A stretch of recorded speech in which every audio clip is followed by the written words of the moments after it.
ఆంధ్రప్రదేశ్ ప్రజలు జాగ్రత్త. మళ్లీ ఒక కొత్త జ్వరం స్పీడ్ గా పెరుగుతుంది. పేరు స్క్రబ్ టైఫస్. ఈ జ్వరం నల్ల జెడ్డీకి పోలిన చిన్న చిగ్గరమైట్ కాటు వల్ల వస్తుంది. ఇప్పటికే రాష్ట్రంలోని 26 జిల్లాలకే కాదు, చిత్తూరు, కాకినాడ, విశాఖలో కేసులు ఓవర్ స్పీడ్ తో పెరుగుతున్నాయి.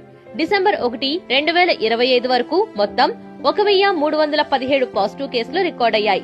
ఒక మహిళ మరణం కూడా అనుమానిత కేసుగా నమోదైంది. ఇది సాధారణ జ్వరం అనుకుని వెనక్కు వేయకండి. కీటకం కుట్టిన 6 నుండి 21 రోజుల తర్వాతే నిజమైన గేమ్ స్టార్ట్ అవుతుంది. జ్వరం తగ్గదు. తీవ్రమైన తలనొప్పి, ఒళ్ళు నొప్పులు, కొన్నిసార్లు శరీరంపై ఎర్రటి దద్దుర్లు, ముఖ్యంగా పుట్టిన చోట నల్లని మచ్చ, ఇది కనిపిస్తే వెంటనే డాక్టర్ ను సంప్రదించండి. సకాలంలో చికిత్స తీసుకుంటే పూర్తిగా నయమవుతుంది. డాక్సిస్ లైకిన్ తో ట్రీట్ చేస్తారు.